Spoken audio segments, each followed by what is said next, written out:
Salut, bienvenue dans cette nouvelle vidéo. Aujourd'hui, j'ai décidé de te reparler un petit peu de mes vacances.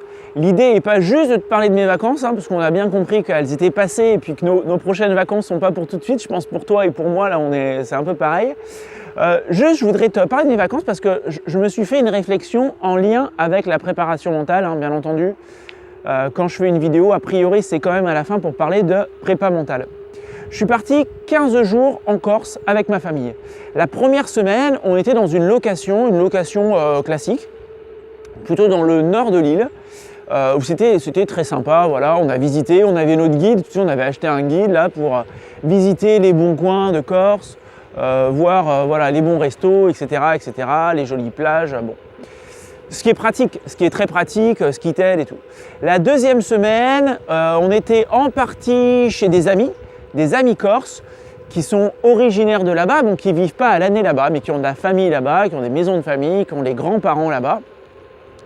Et du coup, c'était très sympa, à la fois parce qu'on revoyait nos potes, mais aussi parce qu'ils nous ont permis, ça aurait été dommage que je me prenne la barre dans la tête, ils nous ont permis de découvrir des coins qu'on n'aurait jamais trouvés tout seul. Ou alors on les aurait trouvés, mais on aurait mis, je pense, 10 séjours à les trouver. Il aurait fallu qu'on aille 10 fois en Corse, qu'on reprenne le bateau, tout ça, ou qu'on décide d'aller habiter en Corse. Et là, peut-être qu'on les aurait trouvés tout seuls, mais on aurait mis super longtemps.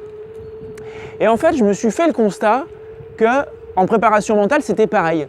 C'était pareil. Des fois, j'ai coutume de dire que la prépa mentale, c'est un accélérateur.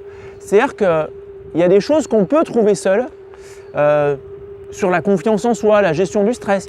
Il y a peut-être, tu vois, des qualités qui viennent avec l'expérience, avec le temps.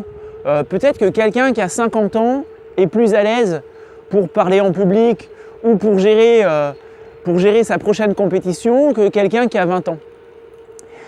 C'est juste qu'en décidant de faire de la prépa mentale, généralement, on accélère le processus. Déjà, ça nous permet d'échanger avec quelqu'un d'autre. Et donc, on fait un peu un pas de côté et on peut aborder les situations avec un autre regard, ce qui est jamais négligeable selon moi. En tout cas, moi, ça m'aide beaucoup. Et ça nous permet aussi d'aller plus rapidement vers nos objectifs. Et je pense que c'est exactement ce qu'ont fait déjà les 800 personnes, maintenant on a dépassé les 800 personnes qui ont téléchargé mon pack gratuit de préparation mentale que tu vas retrouver juste en dessous de la vidéo. Et c'est aussi le choix qu'ont fait les personnes, par exemple, qui ont pris les 10 fiches de la préparation mentale. Les 10 fiches, en fait, sont des fichiers PDF et des fichiers audio téléchargeables où je présente les 10 outils les plus importants, selon moi, en préparation mentale et qui permettent tout simplement d'accélérer le processus et d'atteindre ces objectifs plus rapidement. Voilà, j'espère que cette vidéo t'a plu. Si c'est le cas, n'hésite pas à me le dire, à commenter, à la partager et si tu le souhaites aussi, à aimer ma page Facebook. Je te dis à très bientôt. Salut!